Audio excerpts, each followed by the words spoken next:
I really feel like so many people have followed the same arc where it came on the scene. You thought, wow, all I have to do is plug in like 5 talking points and I can spit out a blog post and it's amazing. Well, now I look back at some of the things that I thought were amazing, and they are terrible, terrible. They're just, oh my gosh, they're awful. And I had a blog post on my site that I didn't even really remember putting up there, which I think is another feature of using AI for creativity. Is you're often like, did I write? Where did this come from? Because for a while I was like, oh, I don't ever have to worry about an Instagram caption again. I can just have AI do it.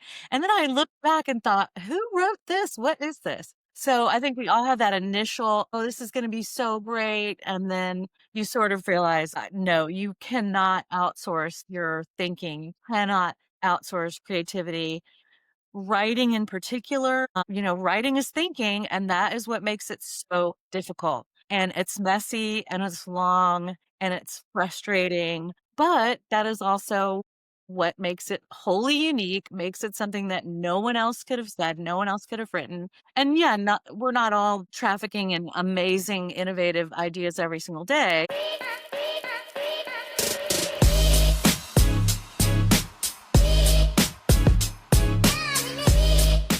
I think I reached out to you. You've been talking about AI and copywriting for a while, and you've been in copywriting way before AI ever entered the chat and became this sort of presence in our lives and somewhat all consuming for some people. And you've been talking about this integration or the use of it in copywriting for a while. We've been talking about it, and we finally have made time for a podcast to talk together and share with our audiences. And you're also my first guest on this new podcast, Today in Marketing. So this is really special. I Yeah. didn't even realize that. Oh, that's exciting. Yeah. I'm so excited to have you. We got to know each other a year ago at Content and Chill, which was an awesome, awesome experience where creators all came together to learn more and create some content. And then it was in conjunction with the Reelies here in Atlanta.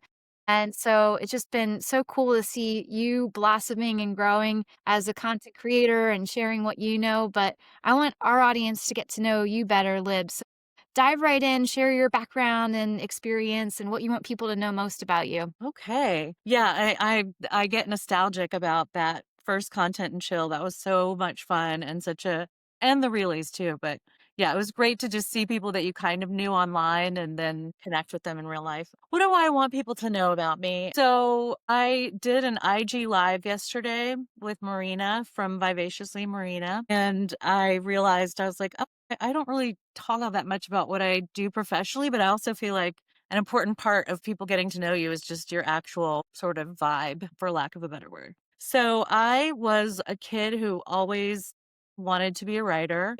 I saw myself as, oh, I'm going to be an editor of a magazine. Like when I was a kid, like I would play, I'm editor in chief of this like dynamic fashion magazine and lifestyle magazine because I always loved magazines. And I didn't go that direction. And I got a master's in education and I became a school teacher. So I taught elementary school for 12 years.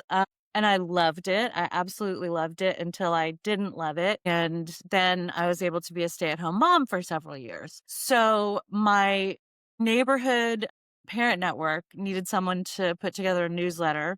And it was an actual on paper newsletter. And so I was like, oh, I'll do it. And I thought, this is making me remember what I loved about taking ideas and putting them in writing and making them work. So I started doing that. And then I had a blog back in the golden age of blogging, circa 2010 to like 2012 ish. I had a blog called Really Real Atlanta Housewife that was really just about the real housewives. And it got pretty popular. Like it was a pretty well, I got lots of traffic. And then I just started getting jobs from it. People who were like, hey, could you write an article for us about this or that?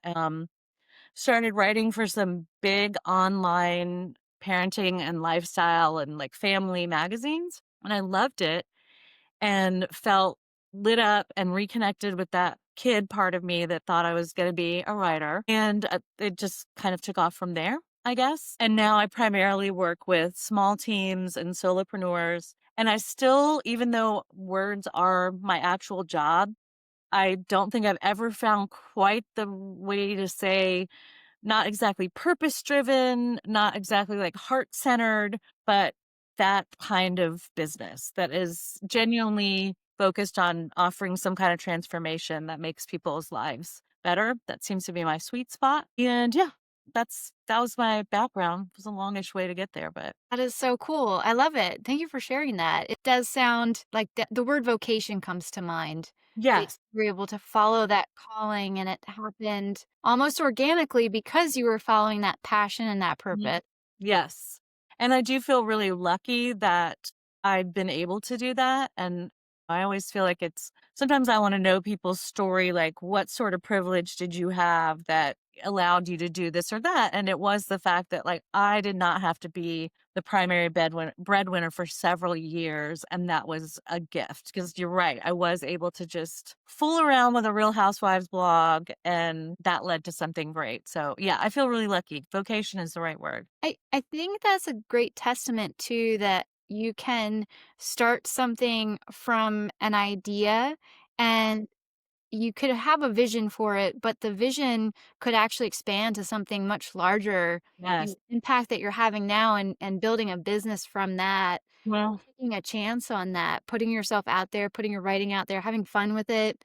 Sometimes I feel like we get lost in the mix of the stress of yes. marketing, overwhelm, Yes. and there's still fun to be had. Yes, exactly. And it's oh my gosh, that's so timely because this week I just haven't wanted to create any type of content. I've been very unenthusiastic about and it's part of it is the everything going on. We'll just put that in quotes, everything going on in life. And it just is kind of like, oh, I don't feel like doing that. But then I genuinely enjoy creating content when I'm in the flow of it. And you're right. It's good to focus on, yeah, this still can be a lot of fun and helpful to people. That resonates with me too. I feel like for me, Q4 just hit like a ton of bricks. It Yes. no matter how prepared you are, and I like to be prepared, there's Mhm. just some things that can come out of the blue and really derail that joy and that love. And I totally, yeah, I get that too. And it's kind of a good segue into our topic of AI and writing because we have all these great tools for efficiency. And yet, one of the things I like to keep in mind, and I think I'm stealing this from someone, but it's the idea that there's no efficiency in creativity. You can have efficiency in the operations, like the systems, the mechanisms to get there, but the actual creation needs to come from human thought and mind. That's my perspective after now 2 years of using AI and sometimes using it as a crutch and now having a good sort of understanding that it's a thought partner Yeah. and not my brain. But I'm curious what your overall approach is to AI right now and just, when it comes to the creative voice, how do you like to think of it and sort of adapt, if you will? Great question. Very similar to you. I feel like it is well, just to go back historically, I think maybe we've all been in it for about 2 years, 2-ish years, and I really feel like so many people have followed the same arc where it came on the scene, you thought, "Wow, all I have to do is plug in like 5 talking points and I can spit out a blog post and it's amazing." Well, now I look back at some of the things that I thought were amazing, and they are terrible, terrible. They're just, oh my gosh, they're awful. And I had a blog post on my site that I didn't even really remember putting up there, which I think is another feature of using AI for creativity. Is you're often like, did I write? Where did this come from? Because for a while I was like, oh, I don't ever have to worry about an Instagram caption again. I can just have AI do it. And then I looked back and thought, who wrote this? What is this? So I think we all have that initial, oh, this is going to be so great. And then you sort of realize, no, you cannot outsource your thinking. You cannot outsource creativity.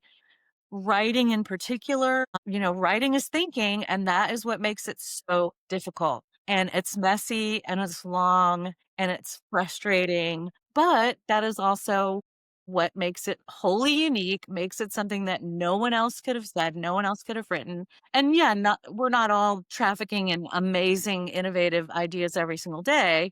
We're all kind of doing similar things in marketing, but still, like you're thinking different from mine, my point of view. That's kind of where I'm with it. So writing is thinking, that's what makes it messy. But I also think one of the, what am I trying to say? Like a beat on the timeline of using AI for me was also, I think it gives people a weird imposter syndrome because you have ideas that you're having trouble expressing. So you think, oh, I know what I'll do. I'll put it in ChatGPT and see what it comes up with, or Claude. And then it comes up with something that's technically perfect. It's smooth. It's very well organized. And you think, oh, I couldn't have done that. I couldn't have done it that way. Or, it would have taken me an hour and a half to get it that laid out, and that became part of it for me too, was thinking, "Wait, this is making me feel like mine isn't good enough, like my thought process isn't good enough."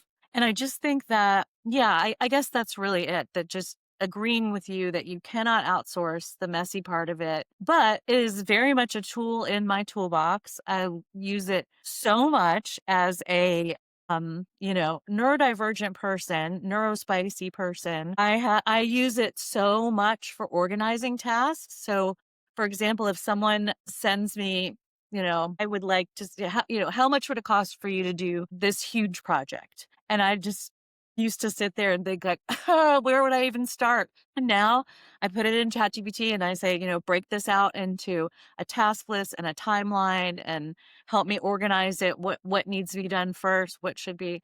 And that, I mean, it is a massive time saver for things like that. The efficiency can't be beat. The creativity is the worst. It's Yeah. just not there. Absolutely. Well, first of all, I'm glad I feel vindicated because or just affirmed that, yeah, I was sharing this with somebody else the other day. We first started using ChatGPT as like a collective. It quickly became a crutch because we didn't have the understanding, or at least I didn't. And those of us that were talking through it, we all didn't have the understanding of how it worked and Right. where it could go and what it was doing. And now that I understand it a whole lot better, and I can see the AI slop, if you will, that's out there.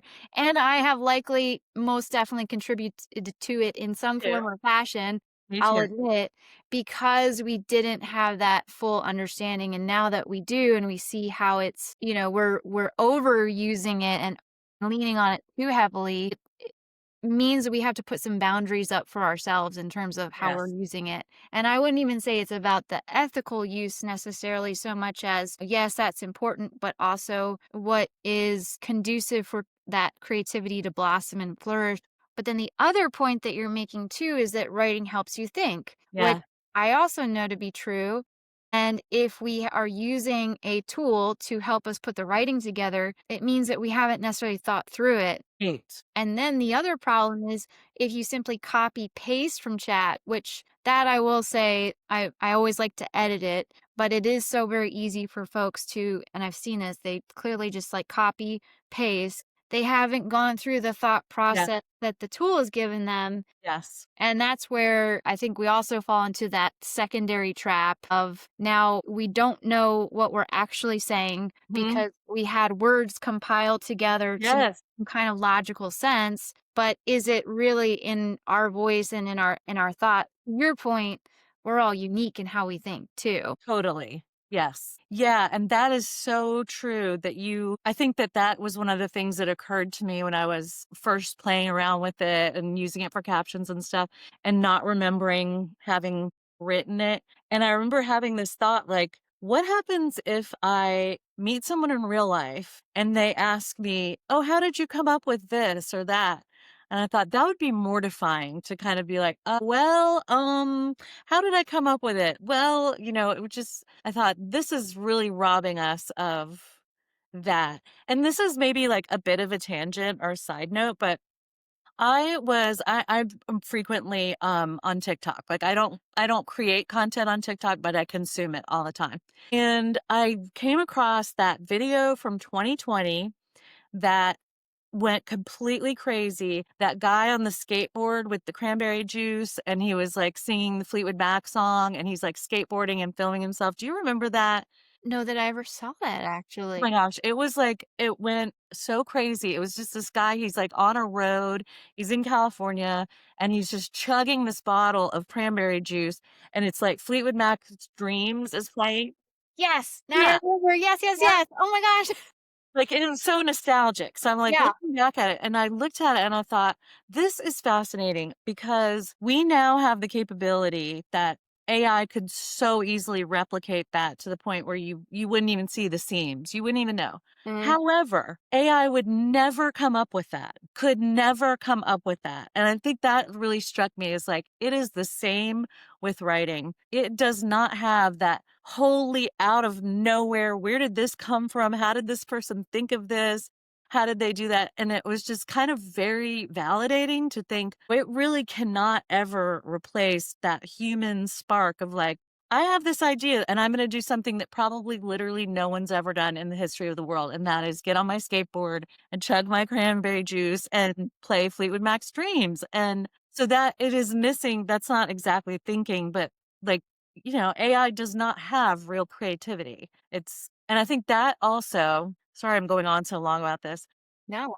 Yeah, you're good. I think I thought, "Oh, it's," for a while, I was like, "It's better at coming up with ideas than I am. It's better at Mhm. organizing a blog post, or it's better at pulling out these are the main points you need to hit in a sales email." While that's kind of true, I think that somewhere in my, arc of AI was also realizing this is not intelligence. This isn't actually artificial intelligence. This really is a large language model that's just great at predicting what the next thing will probably be. And then there's the whole thing of how it's so, kisses up to you so much, like, it's such a like, it's so sycophantic with the, "Oh, great idea, but that, like, Mhm. you know, this is gold, this is fire," and it's kinda like, "But is it though? Yeah. Is it really? Is it that good?" Yeah. It's like an echo chamber.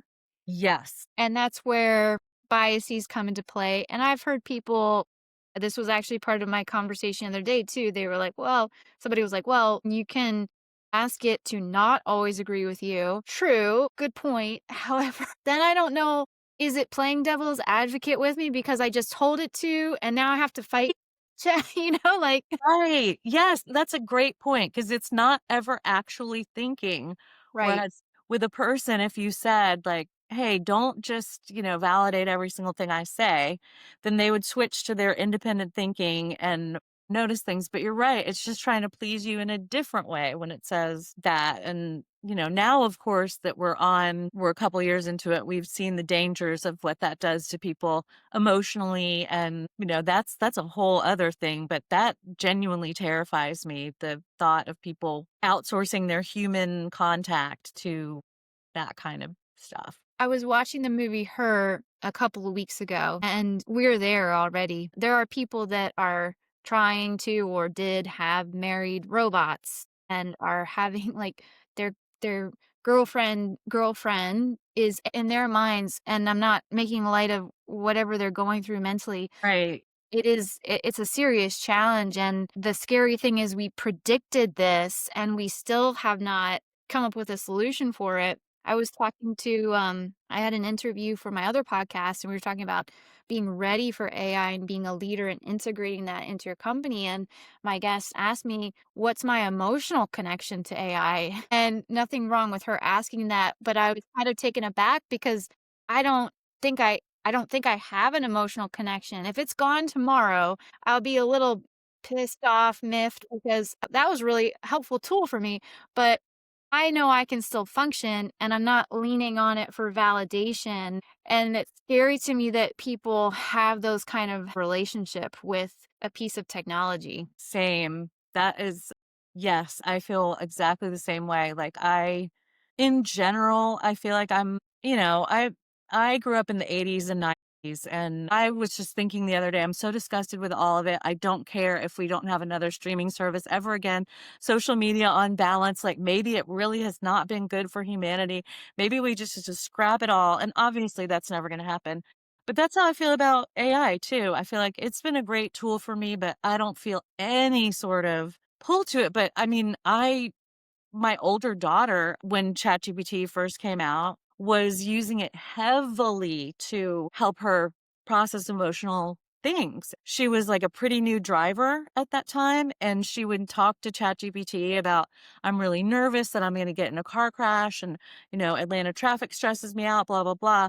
And it would just say the perfect things that she wanted to hear. And she was using it all the time. So, right around the time that I started thinking, I'm gonna have to step in and be the mom here and be like, "Hey, this is not good." Thank goodness she was ahead of me, and she just kind of was like, "Mom, it's starting to freak me out how much I'm feeling attached to this." Like, she had named her ChatGPT and was like speaking to Wow. it like a pal. And it is, I mean, I feel like we're like, not to sound like a doomsdayer, but I think we are societally unprepared And for, like you said, we predicted it and we still don't have a way of preventing this. And it's kind of scary. It's kind of scary. what great discernment that she exercised. That's wisdom, and for you. So kudos to you, mom, for raising a very wise children. Uh, I'll take the wins where I get them. Yeah. Yeah. But, it's great that she caught that about herself in time and you noticed that in time because I've heard of other people falling into that. And I can understand how one could easily fall into it because I ChatGPT, I love Perplexity for research. They're great for research. And when you're not sure the questions to ask, then you can put some of that thought Yeah. emotion can get intertwined into it, and that's where you're sort of led down the rabbit hole in that conversation. I also, side note, totally understand about Atlanta traffic. I lived through Philly traffic, and I thought that was bad, and then I came here here, and I was like, "Whoa, okay." It is. Yeah, thank you for validating that because I feel like it has become such a quality of life issue for me that I almost am like, "Am I staying here? I don't know if I can cope with it." Yeah, Uh, for it's bad. for our audience, just so you know, Liv and I could be doing this in person. We're virtual for a reason. It if it's, if it's outside a 2-mile radius of my house, I'm planning my day around it. I'm planning, like, when I'm gonna have to clear my calendar because it's not gonna, yeah, an hour-long meeting, forget it. It's gonna take Yeah, because it's gonna take half your day. I mean, it really is bad. It's terrible. Yeah, it's awful, but all that to say, yeah, the scarier things in life or the things that you're trying to figure out, Yeah, and you're searching for that answer, and let's just say that you are that great researcher and you have people in your corner to support you. But if you are very independent, and Lib, I get the impression that you're raising really strong, independent daughter who is able to figure and wants to be able to figure things out for herself, then we're going to use our resources. And unfortunately, if we're not aware of what can happen with AI, it's very easy to fall down into that very. rabbit hole, if you will. And now AI is integrated into Google, so you're getting it everywhere. Everywhere. And every time I see that little thing that comes up in Gmail that's like, "Summarize this email," like, "No, I can read the email. Yeah. No, let me let me." And I don't I think I'm sure you've heard the dead internet theory that, like, a lot of the internet now is just bots talking to each other and that, like, no human is involved. And I don't know how true or untrue that is, but the idea that I would reach a point where I'm emailing with my book club or emailing with, I don't know, somebody, and I don't have the time or bandwidth to read an email about where we're meeting and I have to have the summary. That's just sad to me. It's sad.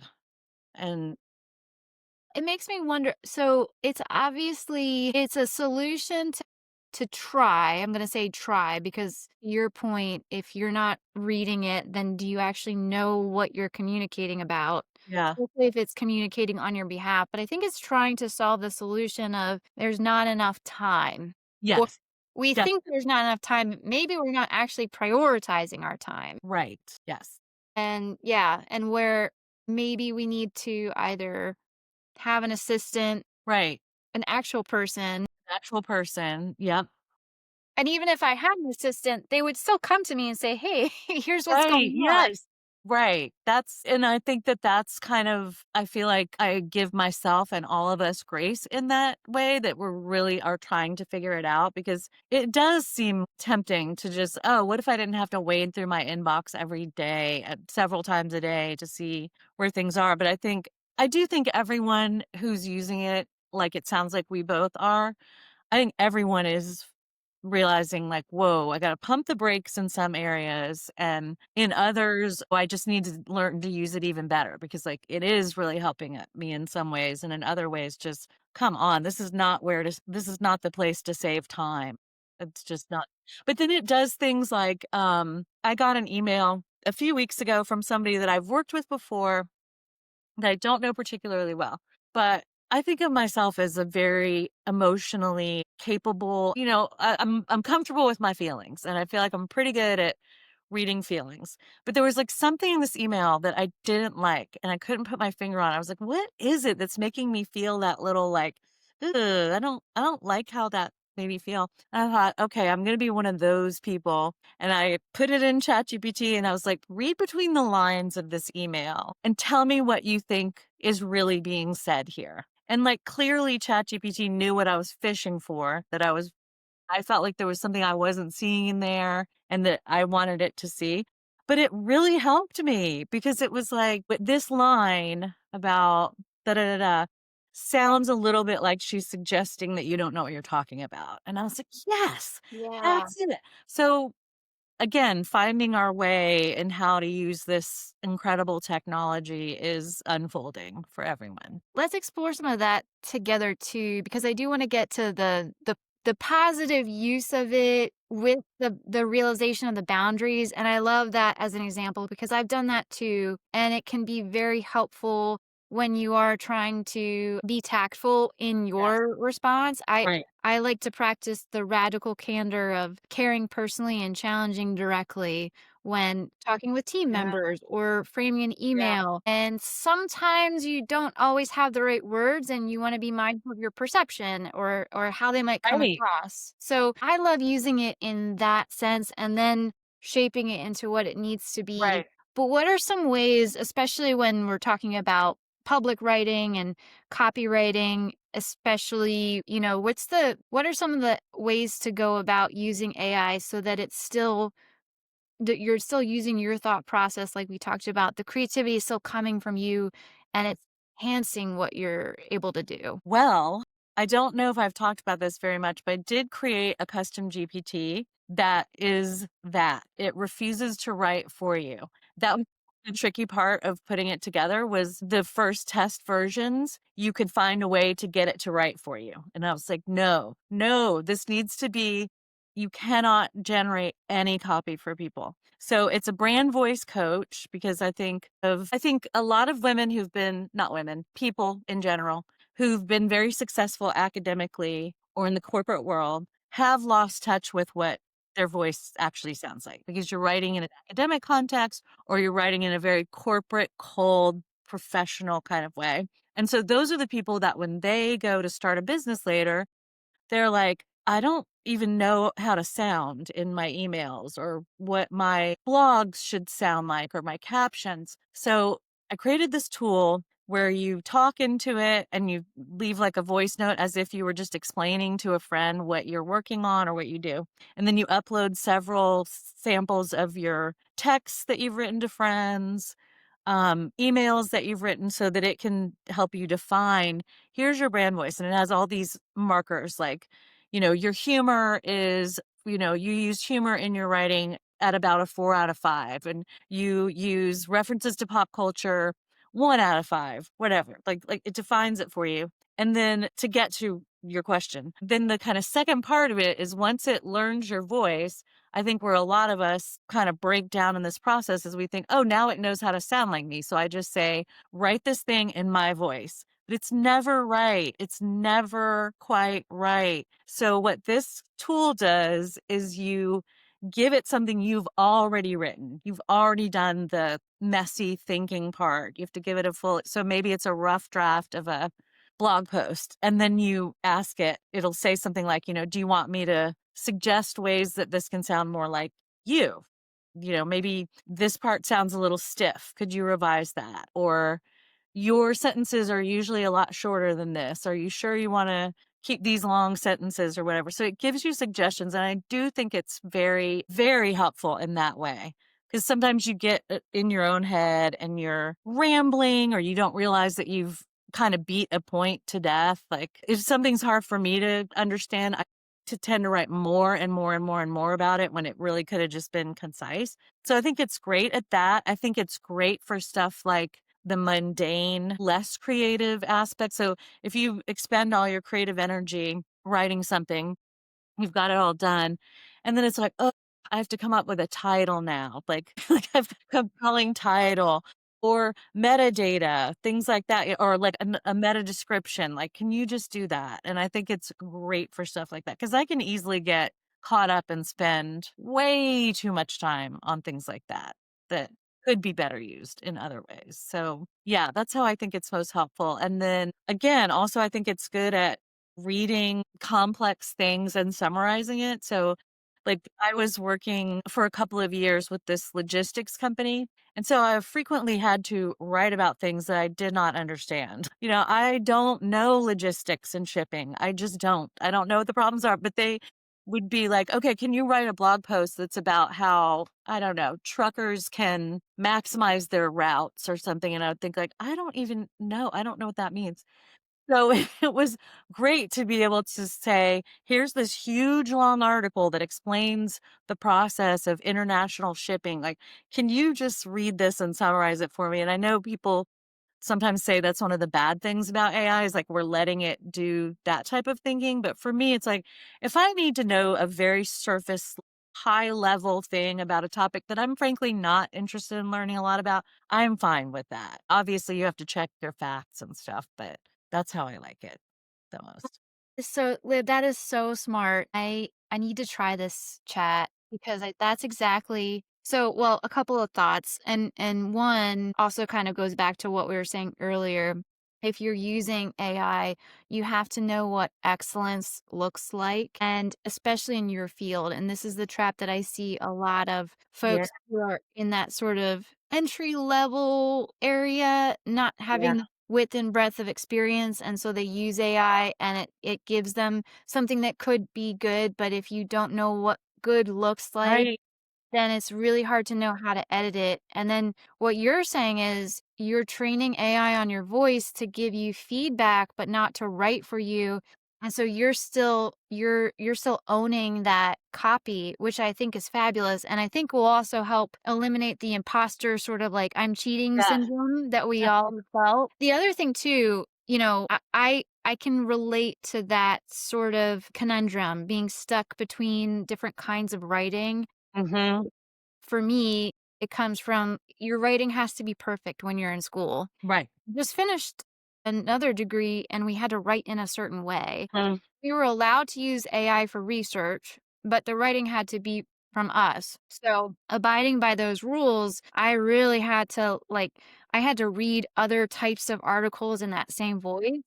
And my husband, who studied communications and journalism specifically, he was great at helping me get into the mindset. Mm. But when you're stuck in that kind of world or you're stuck in just the marketing marketing world in general, there are different styles of writing and you Yes. can quickly forget, well, how do I talk? Like, I don't talk Yes. like that and Right. I'm not perfect. Right. So I've kind of been coming from the approach of letting the imperfection be. Obviously not, I don't want typos, but they Right. Right. Yeah. but letting the imperfection come through in a way that still shows that it's me and this is how I Yes. talk and my English isn't perfect. Right. I've lived in different places and picked up colloquialism, so everything that you're saying, it's just that was so smart and I love it. And that helps speak to what we've been struggling with as a society, but especially those of us in marketing and sort of straddling different worlds and different styles of writing Yes. too. Different styles. Yeah.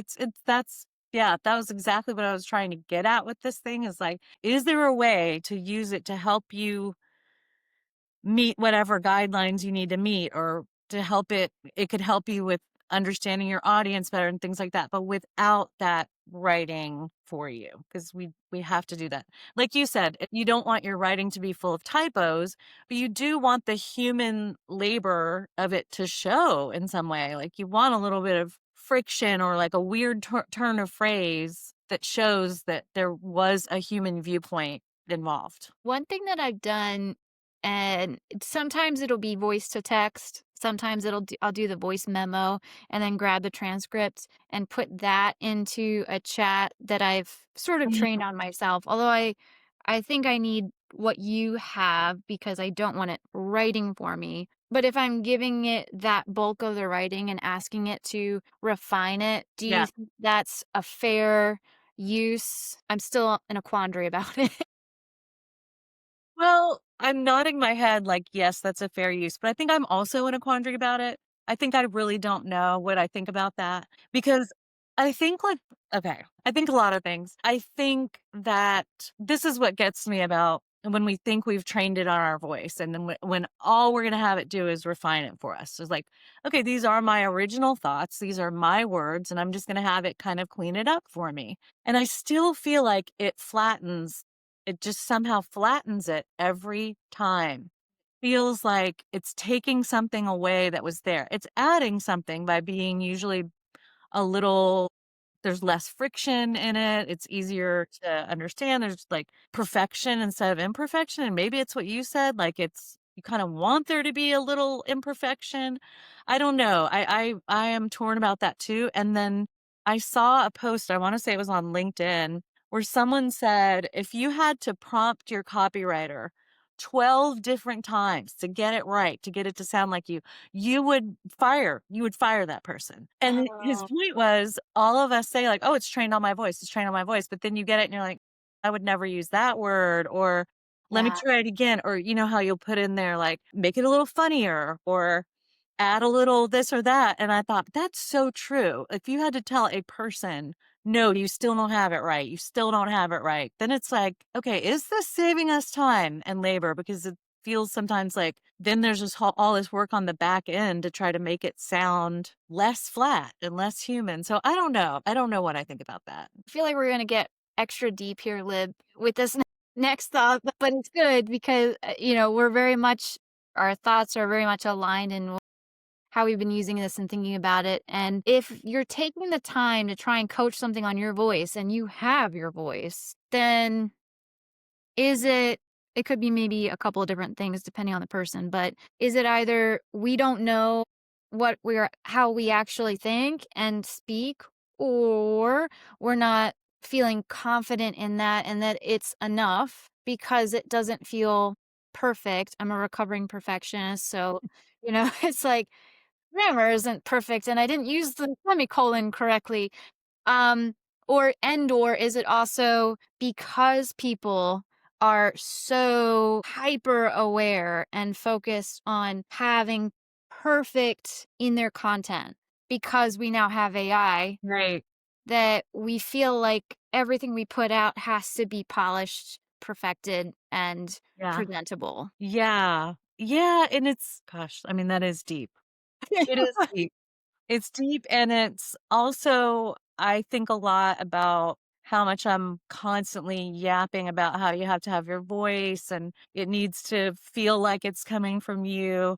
And then I have a friend who her husband is like some sort of executive in a car dealership in Atlanta, like Kia or something. I don't know what. And he was like, should I be not using AI like for my emails and, like newsletters? And I thought about it and I was like, no one cares. Like there are certain things where like no one is parsing it. If you're sending out a thing about the sale at the Kia dealership, you really don't need to spend a lot of time and it's completely fine to send out this polished thing.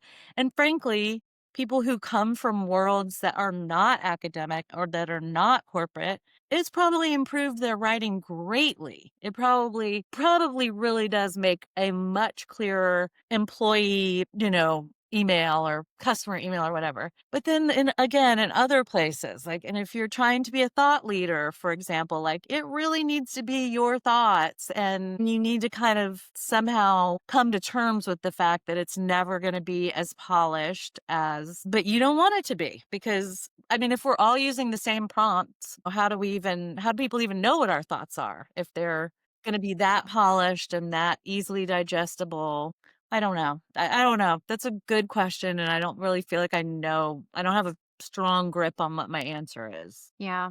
I'm still there with Yeah. you and, but it's good to stay curious, and I think the danger would be if we were closed-minded and weren't still asking those Yes, questions. So, I it's agree. okay for us to be there, but hopefully it gives some kind of, encouragement to other people who might be thinking through that.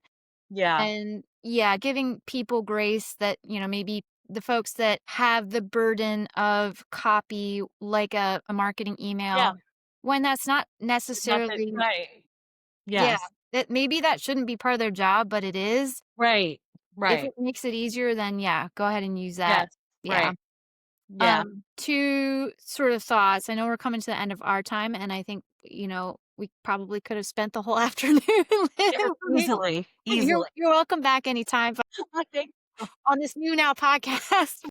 And actually we should really spend some time talking about copywriting too. So my one thought is, I'm always amazed by copywriters who have to take a subject you're not an expert in.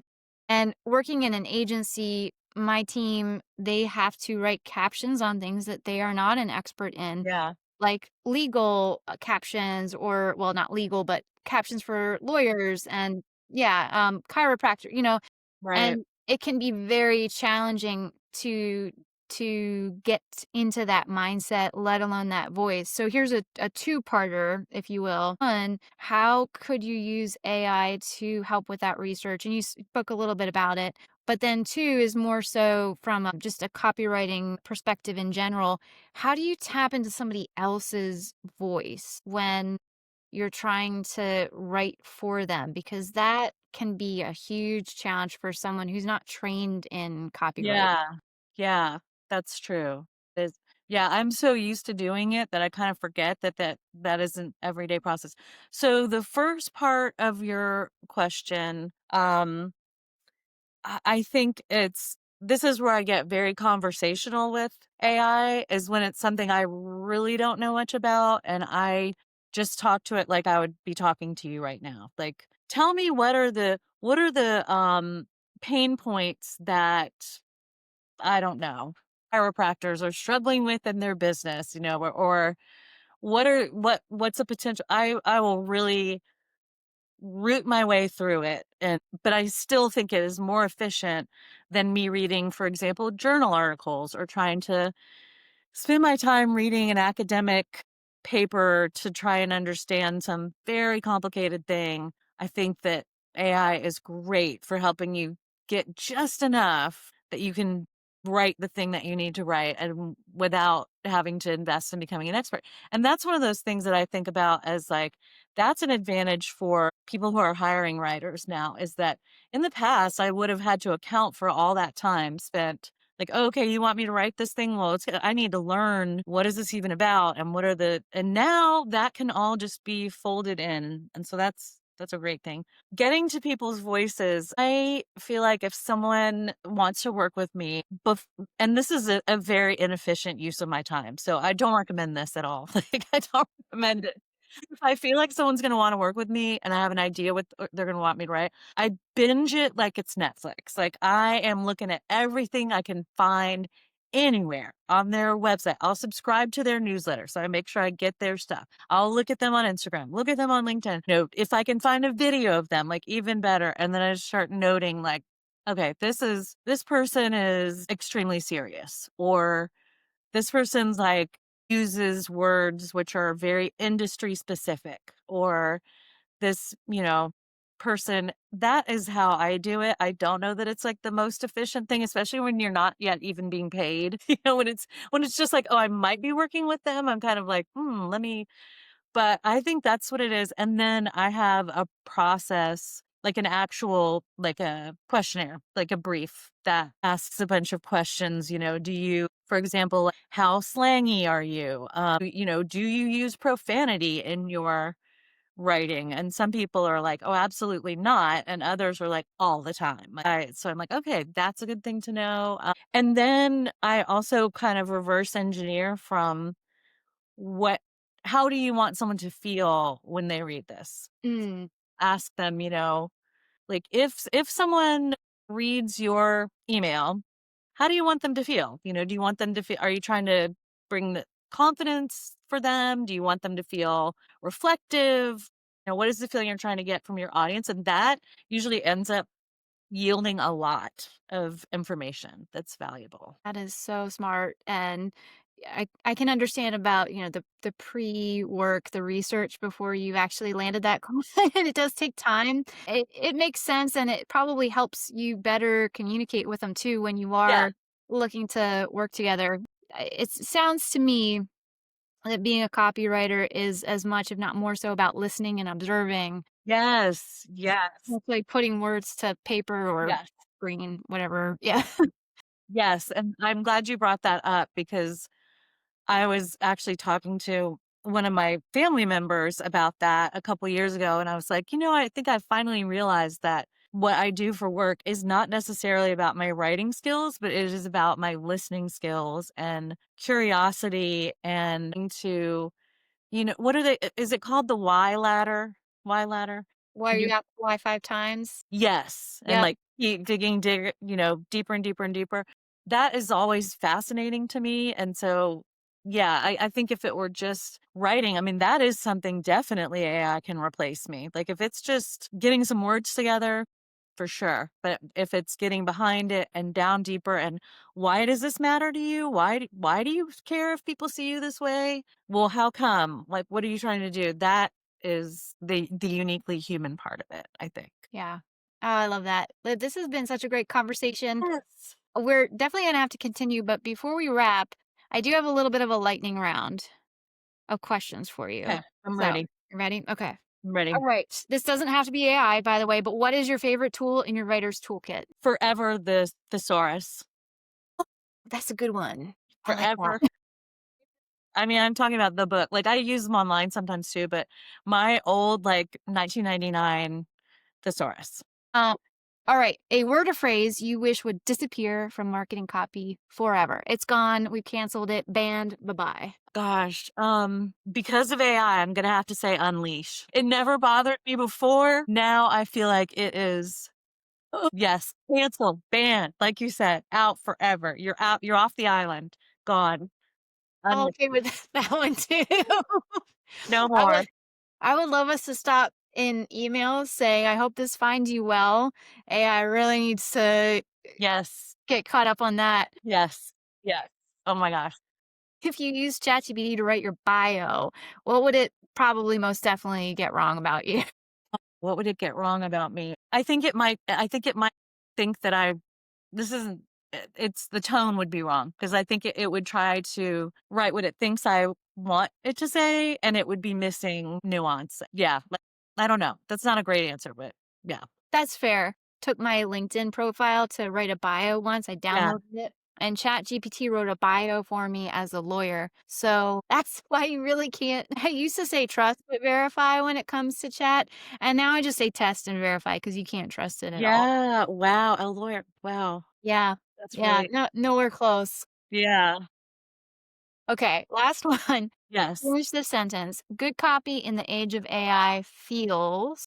It feels like a Michelin starred multi-course meal as compared to a bag of Cheetos, which are also delicious. We can all agree Cheetos are fantastic, but it's a totally different experience now that Cheetos are on everybody's shelf. Having access to a fantastic meal is what it feels like to me. That is so great. Liv, you are amazing. How can Oh people my gosh. find you online to connect with you, work with you, write with you? You write for Right them. with me. Yes, right with me. I think I'm most often on Instagram. So it's at Lib Aubuchon, and my website is also libaubuchon.com. I am reluctantly on LinkedIn. I'm still there. I'm still trying to make it really work for me. Yeah, reach out with I love talking to people about this stuff genuinely. Like I told you, I was so thrilled when you asked me to be a part of this because, like you said, we could spend all afternoon on it. So yeah, any time. I'm happy to chop it up about AI, writing, everything else. I am so grateful, Liv, for you Thank and you. for our growing friendship, and Yes. can't wait to see and hear more of what you're doing. I'm so grateful for this audience and listening to my first episode of this podcast. This is a special one, and I love inviting people who have a lot to say. So we can have another conversation with him at any point because I know things are going to change in the future. Yes. But we'll have all of Lib's links and whatnot below for everybody to copy or click on and connect for you and with you. I hope that everybody does check out Lib's website and socials because you have a lot of great information and value to share, Lib, not just in your copywriting, but in how you're thinking about marketing and connecting with people in general. So thank you. Thank you to our audience, and we'll catch you on the next episode of Today in Marketing. Thank you.